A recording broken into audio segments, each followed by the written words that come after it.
Karena kau sudah turun, jangan pergi. Gumam Raja Abadi. Kecepatannya sangat mengerikan, sekejap mata menghalangi jalan pria parubaya itu.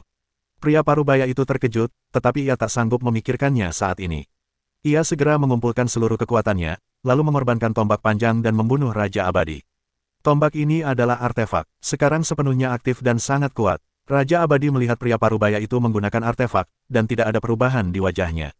Ia sangat tenang. Dengan lambaian tangannya, sebuah pintu muncul di depannya. Pintu itu melesat masuk dengan cepat, lalu ia bergegas menuju tombak itu. Tombak itu langsung menembus pintu dan menghilang dalam sekejap. Gerbang kehidupan abadi. Para peri yang menyaksikan pertempuran itu terkejut. Gerbang kehidupan abadi adalah senjata ajaib Raja Abadi. Entah dari mana asalnya, senjata itu sangat misterius dan kuat.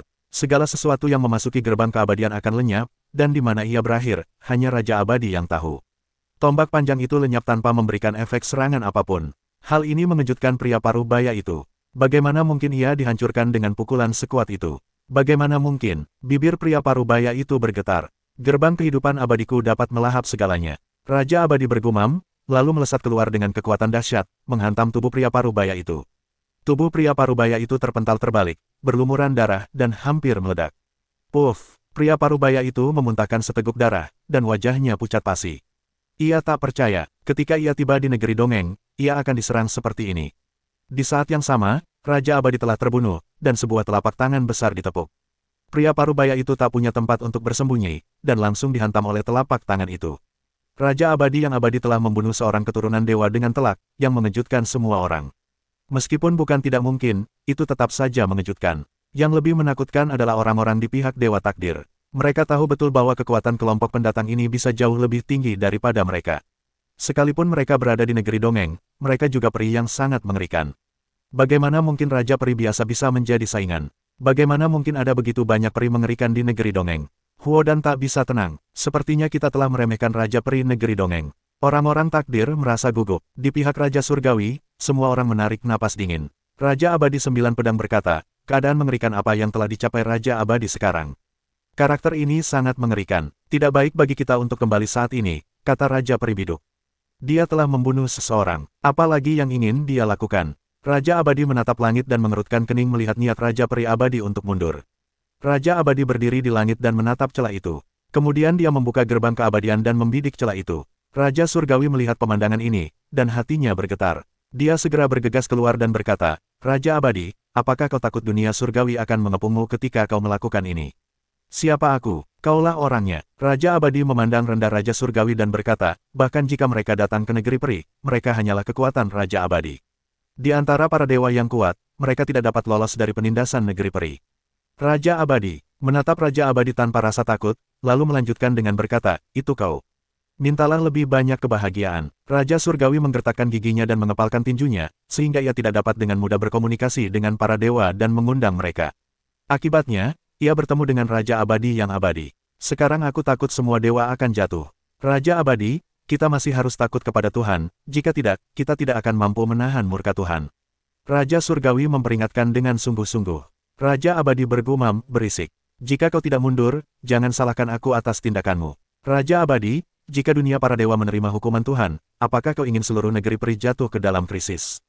Raja Surgawi tidak rela membiarkan rencananya hancur total. Raja Abadi yang abadi tidak peduli, jika hukuman Tuhan datang, aku akan menanggungnya selamanya. Wajah Raja Abadi sulit untuk melihat ekstremnya, tetapi dia tidak bergerak. Begitu Raja Abadi bergerak, maka Raja Abadi yang abadi tidak akan menyisakan ruang untuk menyerang mereka. Para abadi adalah lawan yang mengerikan. Mereka tidak ingin menyinggung para abadi dengan mudah. Di langit, gerakan itu kembali terdengar dari celah, lalu sesosok tubuh melesat keluar dari celah. Tepat saat melesat keluar, sosok itu memasuki gerbang kehidupan abadi. Baik senjata maupun manusia akan lenyap seketika setelah memasuki gerbang kehidupan abadi. Sosok itu belum sempat tereksitasi, sehingga lenyap. Di negeri dongeng, banyak orang terkejut, dan seorang pria perkasa di dunia dewa membunuh seperti ini. Gerbang kehidupan abadi memang dahsyat. Dao Tianzun menarik napas dalam-dalam. Raja Abadi terlalu kuat. Jika terus begini, semua pendatang dari dunia dewa akan dibunuh oleh Raja Abadi yang abadi.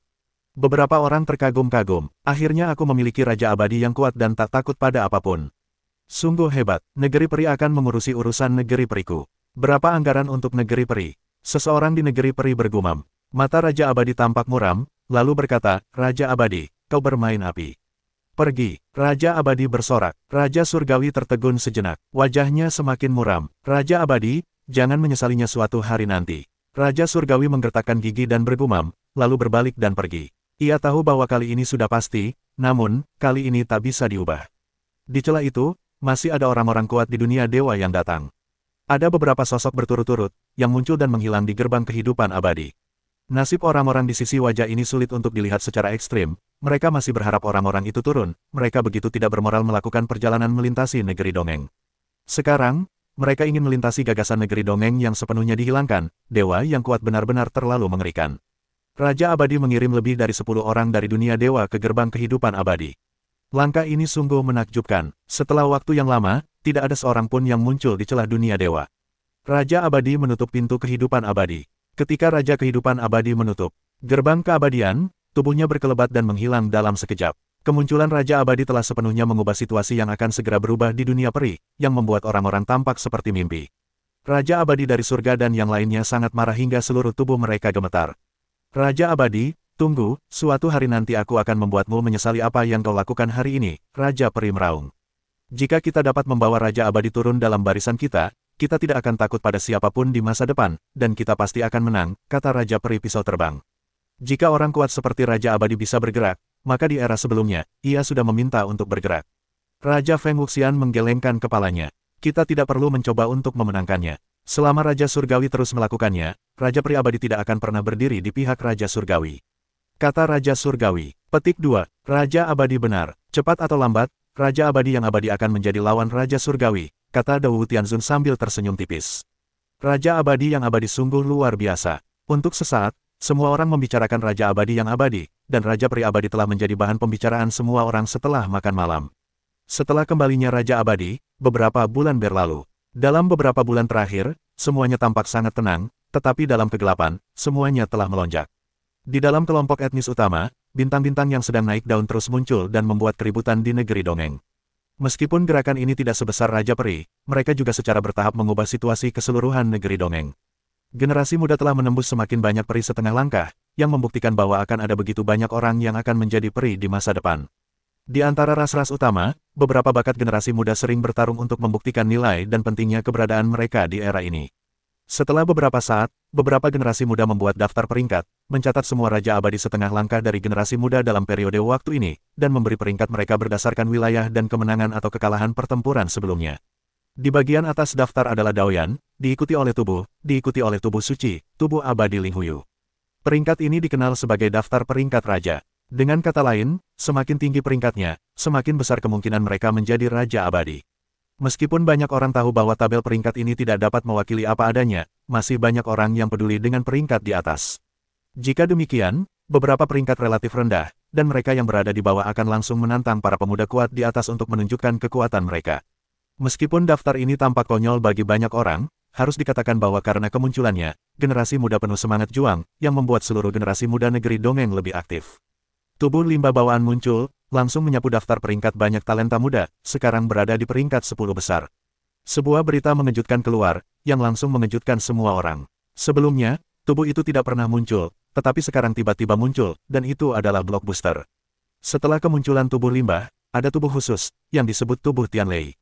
Itu penuh dengan guntur dan kilat, yang sangat mengerikan. Begitu muncul, ia menyapu area yang luas dan langsung jatuh ke dalam 10 besar daftar. Dalam kehidupan ini, ada tubuh guntur langit. Seorang Raja Peri ketakutan. Ada Raja Peri yang mengucapkan kata-kata seperti itu, sehingga tubuh guntur esok hari menjadi istimewa. Rambut tubuh guntur langit berubah menjadi perak, seperti guntur dan kilat itu, kulit seluruh tubuh juga menjadi warna perak terang. Dari waktu ke waktu, tubuh itu melompat keluar dari guntur dan kilat, yang terlihat sangat mengerikan. Ini sangat mirip dengan keluarga guntur dan kilat, tetapi tubuh guntur langit bukan dari keluarga guntur dan kilat. Klan Guntur dan Kilat berpikir bahwa tubuh Guntur berasal dari keluarga listrik Guntur, tetapi sayangnya, tubuh Guntur orang lain sama sekali tidak memperhatikan mereka. Tubuh Guntur Langit memiliki konstitusi khusus, dan tingkat kelangsungan hidupnya sangat rendah. Setelah tubuh Guntur Langit muncul, ia akan dibaptis oleh Guntur pada saat lahir. Jika Anda selamat dari baptisan Guntur Langit, Anda dapat hidup sementara. Banyak tubuh Guntur Langit yang baru saja keluar dari baptisan, tidak mendukung masa lalu, menjadi masa lalu. Namun, baru lahir pada hari baptisan Guntur berlalu, jangan senang, karena setiap tahun akan ada baptisan Guntur Langit, dan lebih kuat. Oleh karena itu, jika tubuh guntur langit ingin bertahan, ia harus dibaptis berulang kali.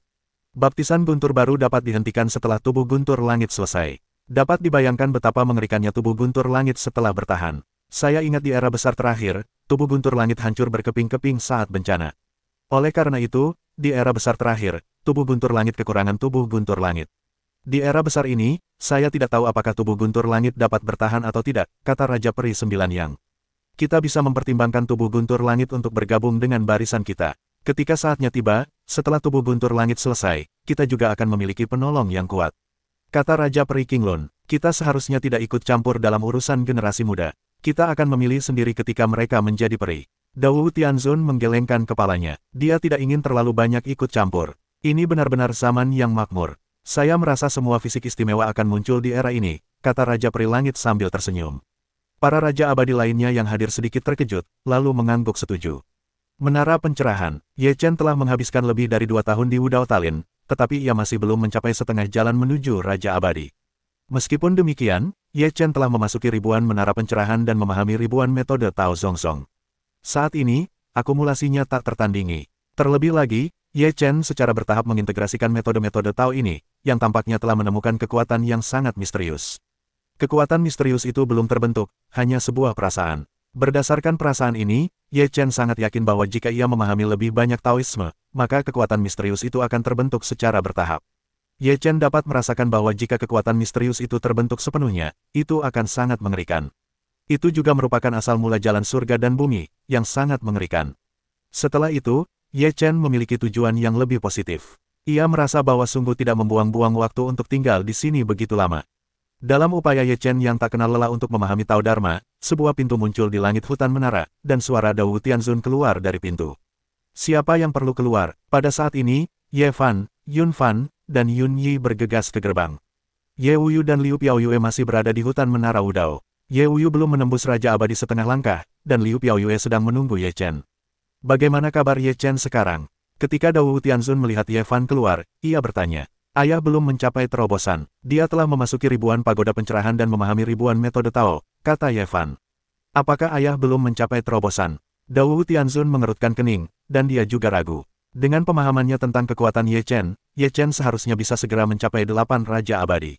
Mengapa sudah lebih dari 2 tahun, tetapi belum juga mencapai terobosan? Ye Fan dan beberapa orang yang keluar dari lingkaran pencerahan terkejut ketika mereka menyadari perubahan yang terjadi dalam 2 tahun terakhir. Dengan cara ini, banyak orang muncul di hadapan mereka. Pada saat ini, konstitusi khusus lain muncul, yang disebut tubuh abadi. Tubuh yang tidak dapat dihancurkan ini juga merupakan konstitusi yang kuat, dan karakteristik terbesarnya adalah keabadian. Setelah kemunculan tubuh abadi, ia juga sangat kuat. Dengan bantuan keunggulan fisiknya, ia langsung masuk 10 besar, dan mengancam akan menantang tubuh abadi. Baren juga tidak pernah mengakui nasihatnya, karena tubuh abadi tidak ingin menantangnya, ia langsung setuju untuk turun tangan. Pertarungan antara tubuh yang sunyi dan tubuh abadi telah menjadi perhatian semua orang. Ini adalah pertarungan antara dua fisik yang kuat, dan ini jelas merupakan pesta yang meriah. Karena konstitusi khusus gurun, setelah pekerjaan selesai, hasilnya akan terlalu mengerikan, sehingga medan perang akan dipindahkan ke reruntuhan medan perang kuno. Ketika gurun dan makhluk abadi bertarung, medan perang kuno semakin tertekan, dan semua gas buangan terserap. Fisik tubuh abadi memang mengerikan. Setelah beberapa serangan dari tubuh yang ditinggalkan, tubuh itu hancur, tetapi masih berkumpul kembali, seolah-olah tidak ada yang perlu dilawan. Ketika orang-orang melihat roh jahat seperti tubuh abadi, mereka terkejut. Mereka tidak dapat membayangkan bahwa ada konstitusi seperti itu di dunia ini. Aku abadi, aku bisa membunuhmu, bumi mencibir. Cobalah untuk melihat apakah kau bisa menyia-nyiakannya. Sangat jelas dalam hati yang sunyi bahwa tubuh abadi tidak mungkin abadi.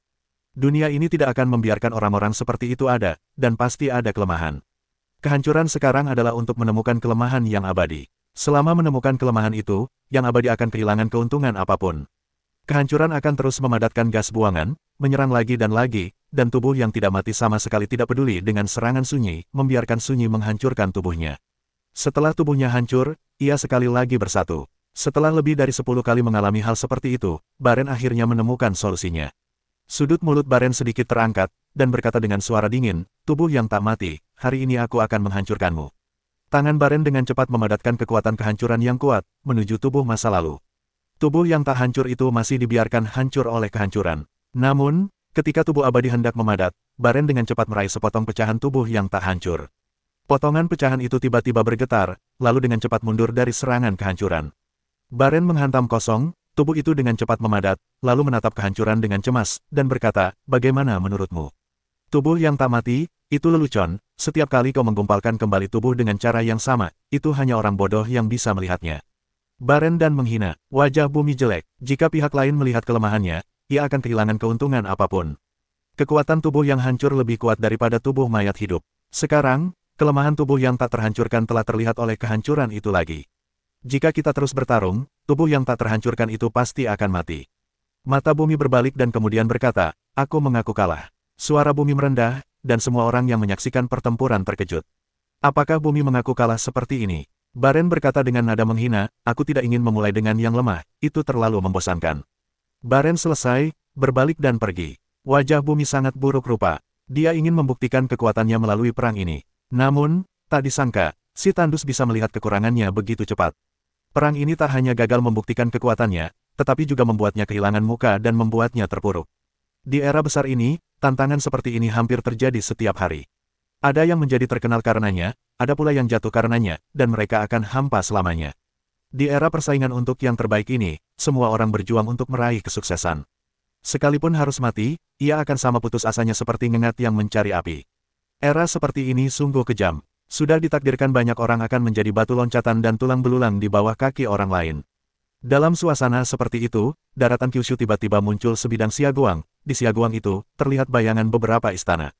Perubahan mendadak di langit mengejutkan banyak orang. Istana di langit akhirnya muncul. Dao Tianzun menatap bayangan istana di bawah sinar matahari dan berkata dalam hati. Sungguh menarik melihat istana di langit saat ini. Ayo kita jalan-jalan. Raja Surgawi memandangi sinar langit dan bergumam dalam hati.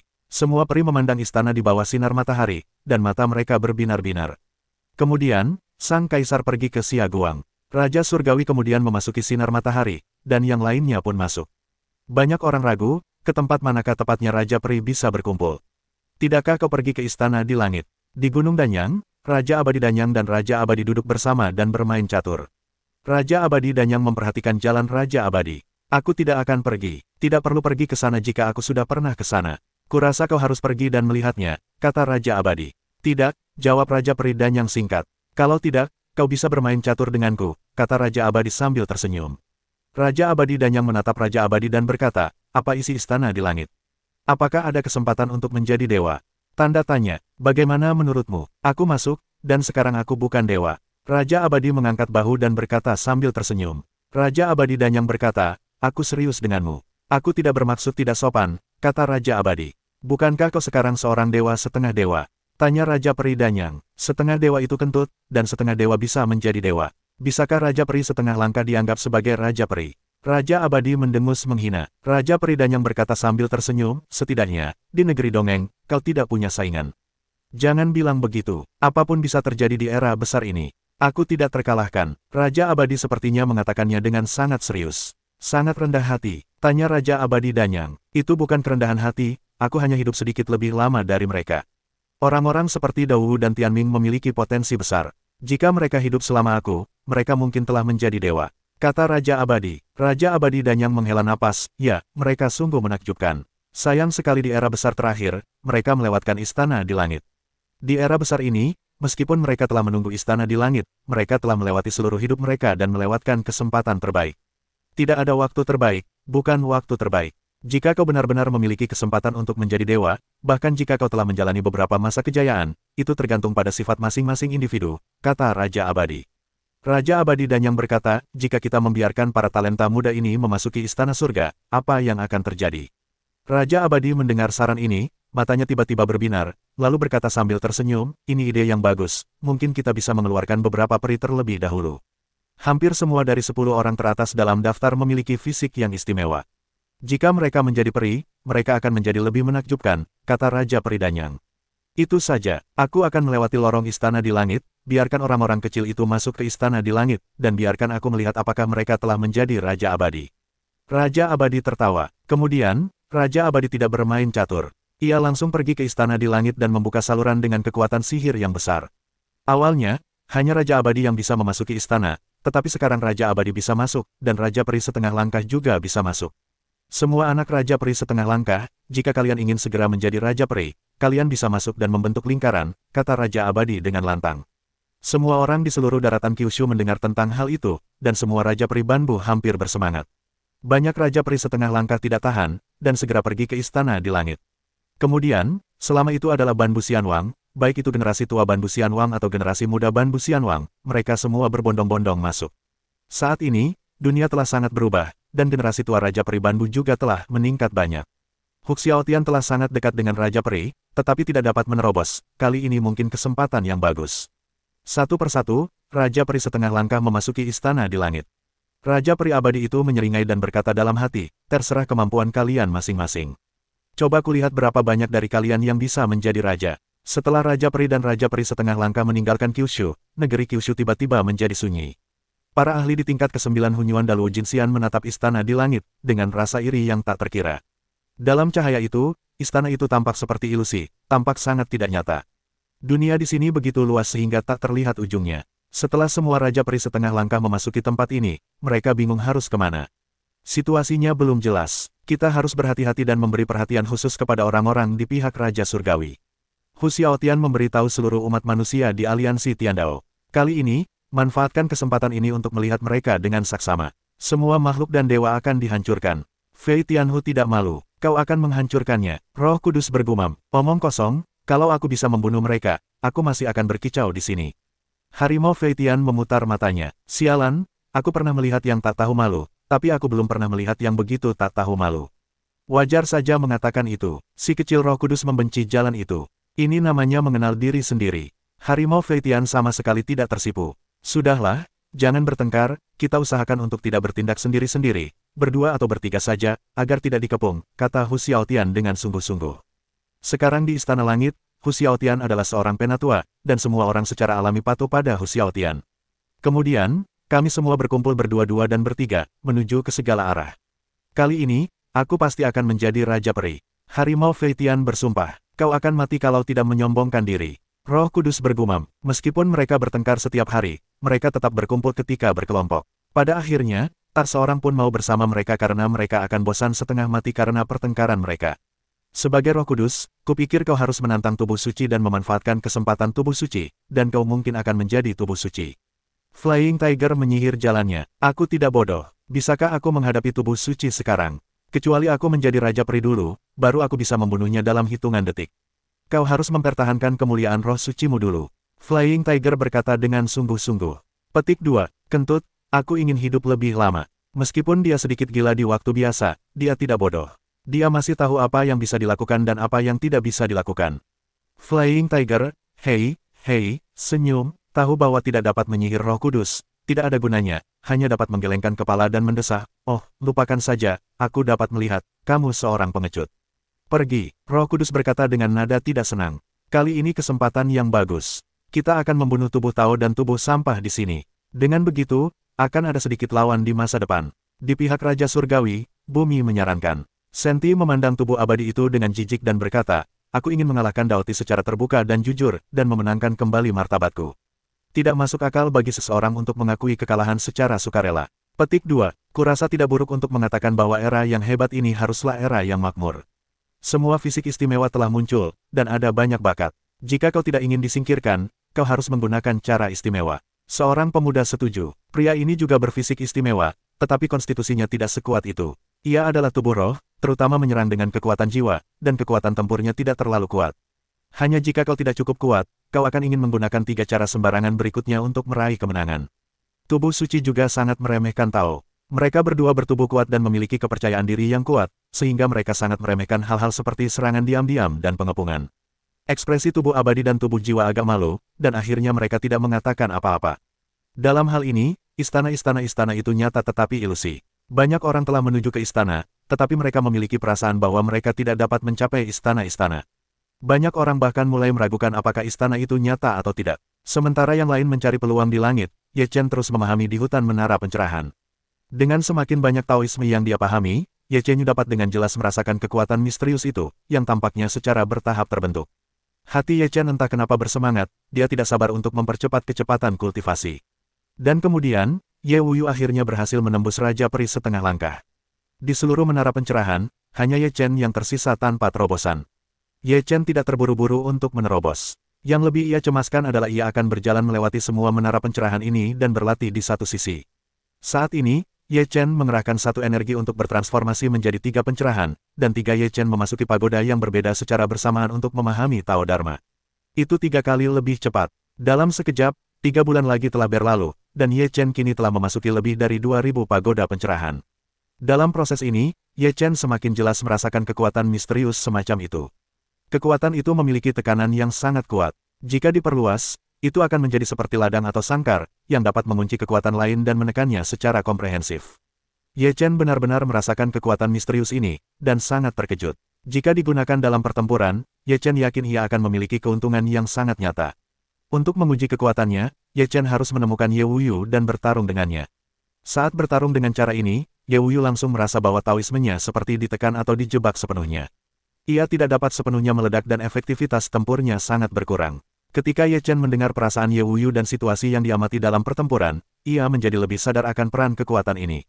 Ini baru bentuk awal, jika sudah terbentuk sempurna, pasti akan lebih kuat. Ye Chen sangat bersemangat. Di saat yang sama, ia juga sangat yakin bahwa metode semacam ini tidak dapat dimiliki oleh orang lain selain dirinya, karena perlu berlatih terlalu banyak hukum jalan.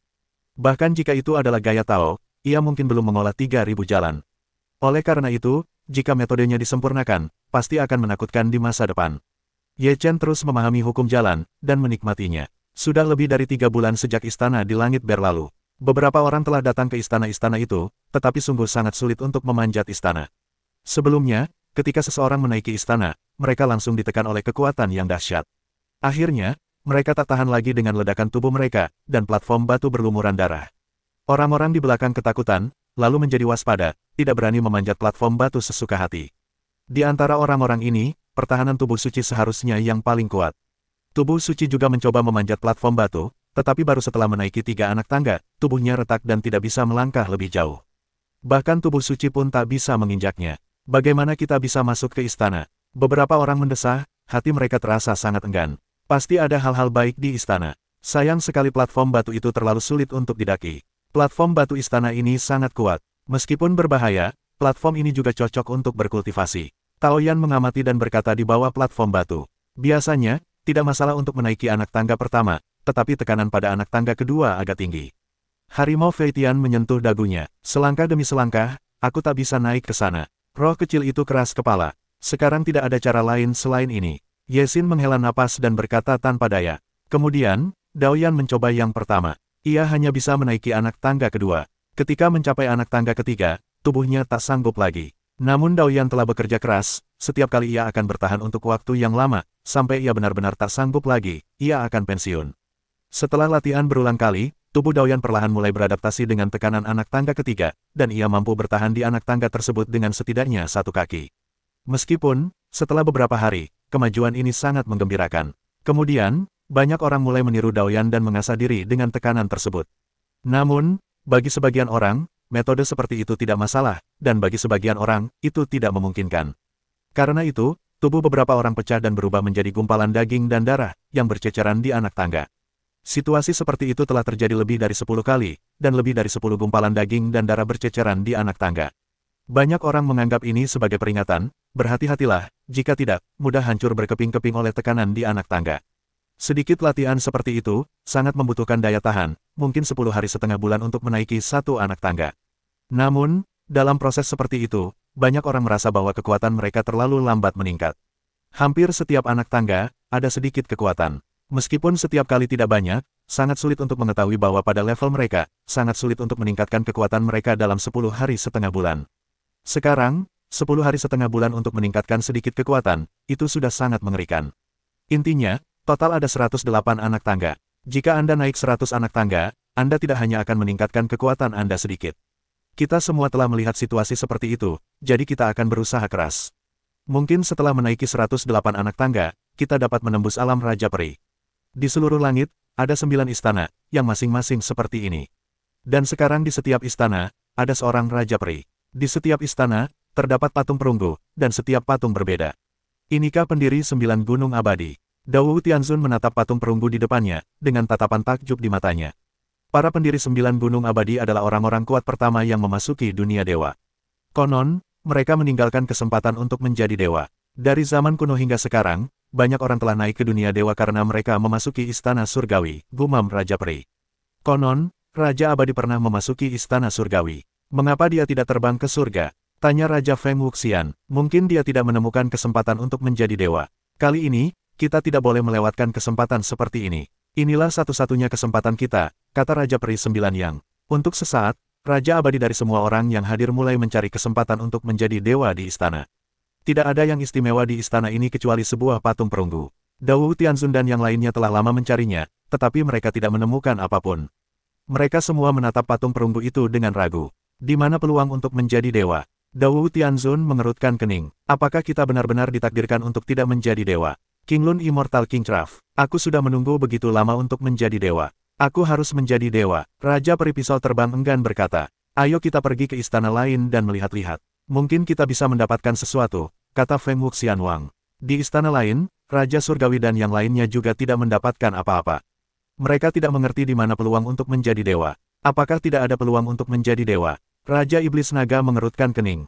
Tidak mungkin. Peluang untuk menjadi dewa di istana tidak bisa dihilangkan.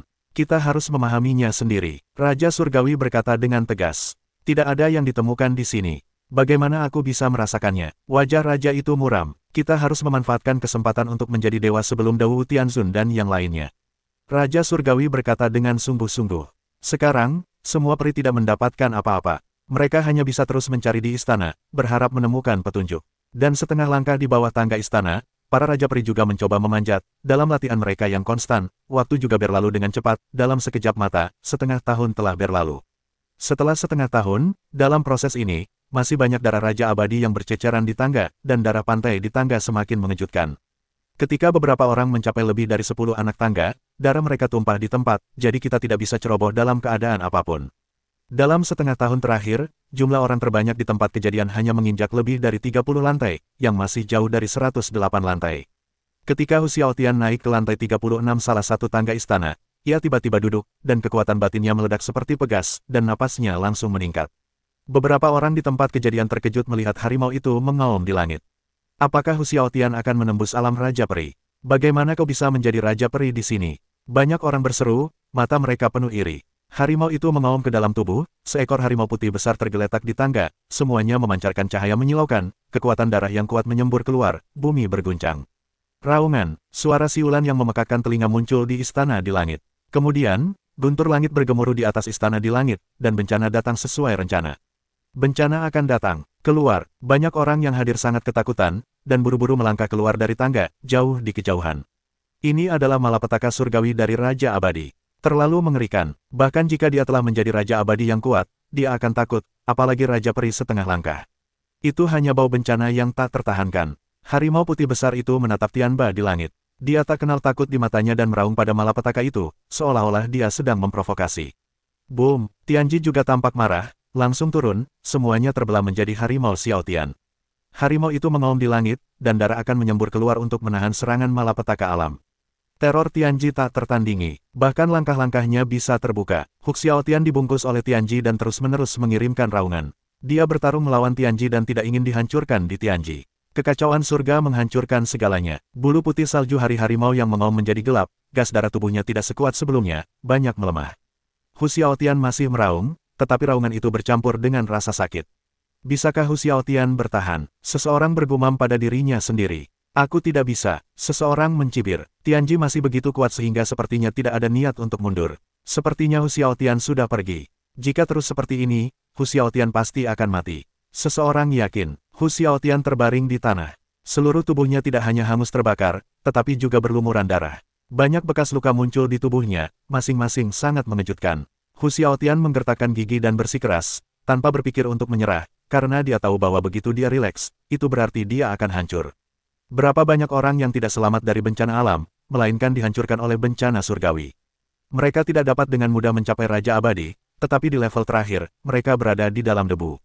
Setelah sekitar 1/4 jam, alam surgawi perlahan melemah. Hu Xiaotian telah terbaring di tanah, seluruh tubuhnya terbakar hitam, darah mengalir menuruni tangga, dan hanya napas lemah yang tersisa.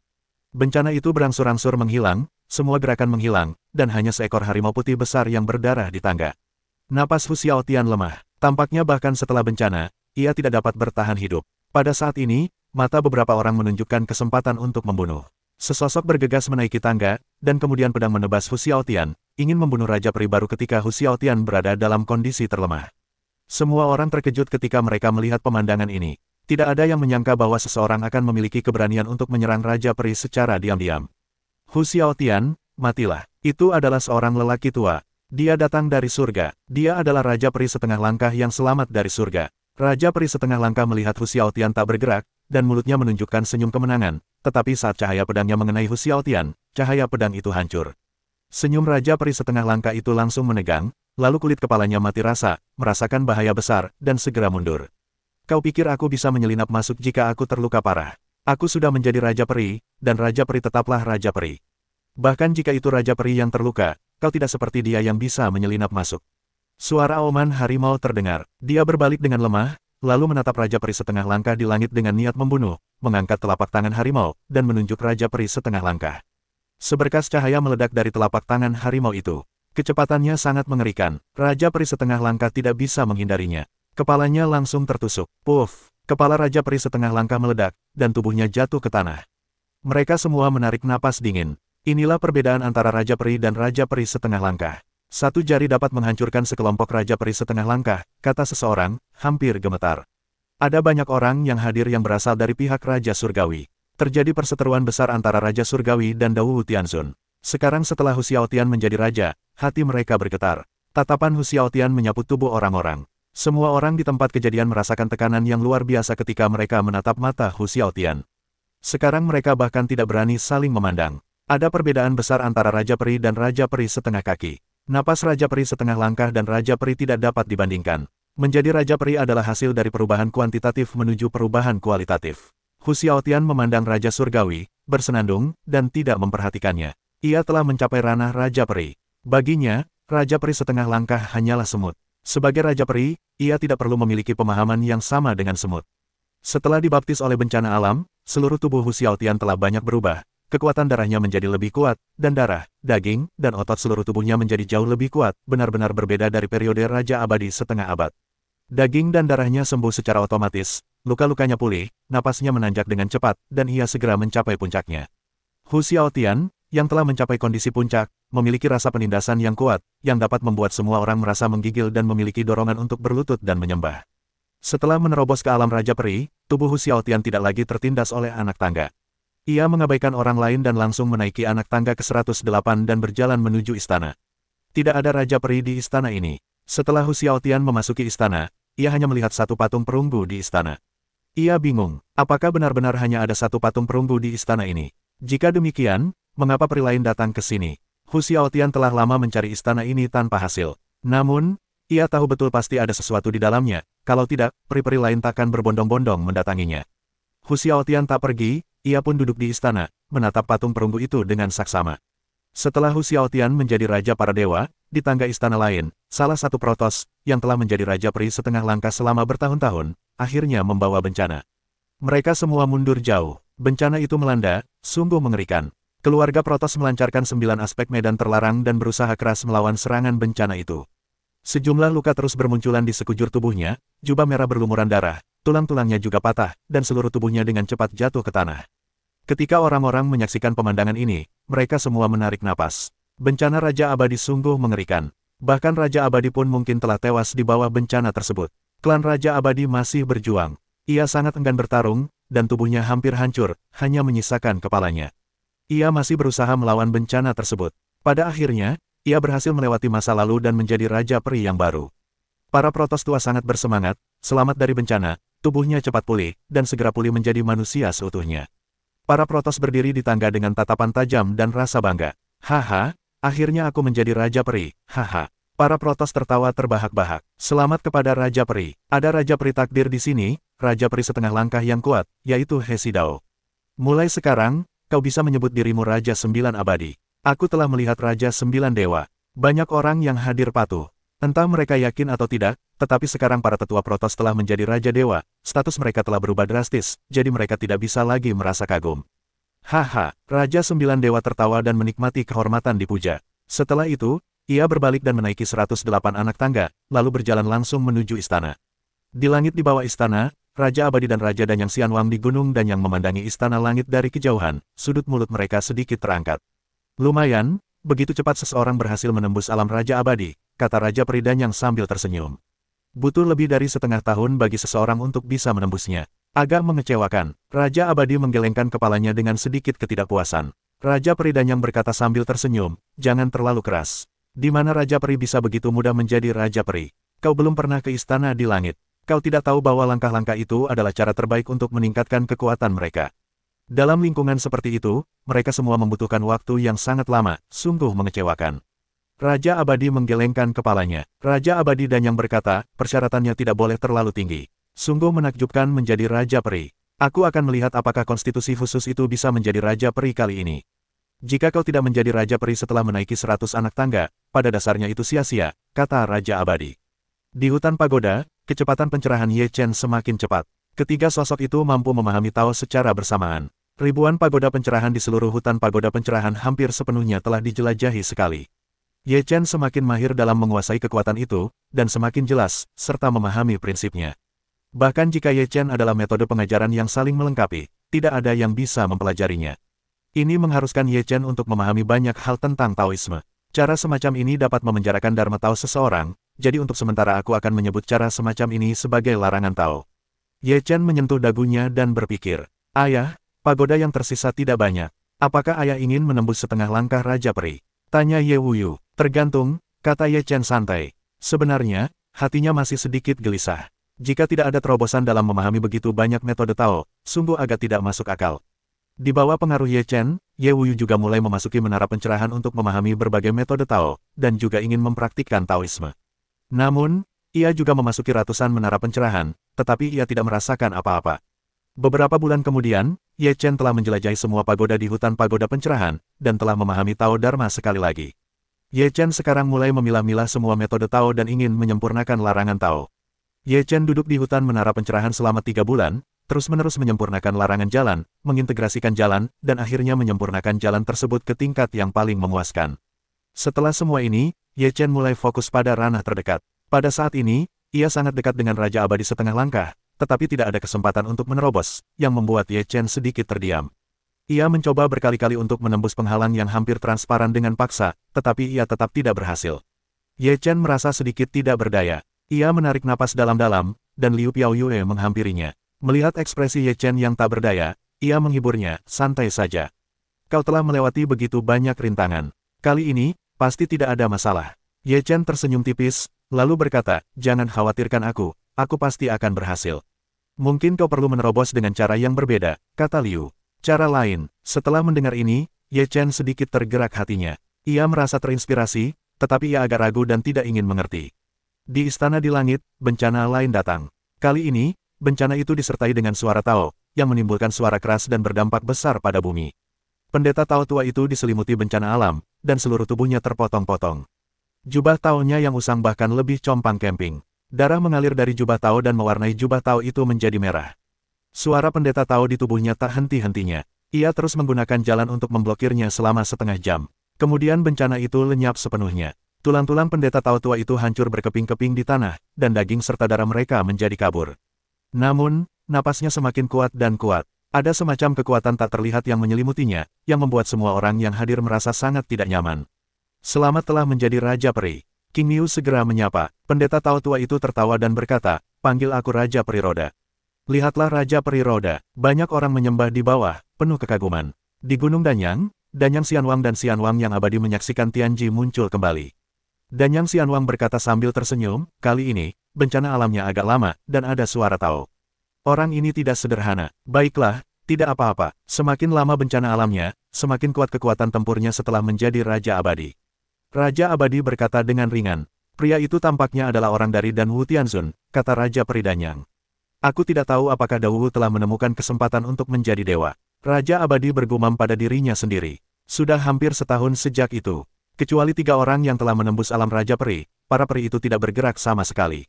Di istana di langit, Dao Tianzun dan yang lainnya telah melihat patung perunggu itu selama lebih dari setengah tahun, tetapi mereka masih belum membuat kemajuan apapun. Tidak mungkin terus seperti ini. Mari kita coba tempat lain. Raja Surgawi menyarankan. Dao Tianzun juga ragu-ragu, tetapi pada saat ini, cahaya terang tiba-tiba melintas di matanya. Ia menatap mata patung perunggu itu, lalu berkata dengan penuh semangat, "Aku menemukannya." Semua peri di tempat kejadian terkejut. Mereka semua menatap Dao Tianzun, lalu mengikuti arah mata Dao Tianzun, tetapi mereka tidak melihat apapun. "Apa yang kau lihat?" tanya Raja Peri Sembilan yang ragu. "Baru saja, ada sesuatu yang melintas di mata itu," kata Dao Tianzun dengan serius. Semua orang menatap mata patung perunggu itu, tetapi setelah sekian lama, mereka masih tidak melihat apapun. Mereka tak kuasa menahan diri untuk saling memandang beberapa kali dan kemudian mereka semua melihat Dao Tianzun.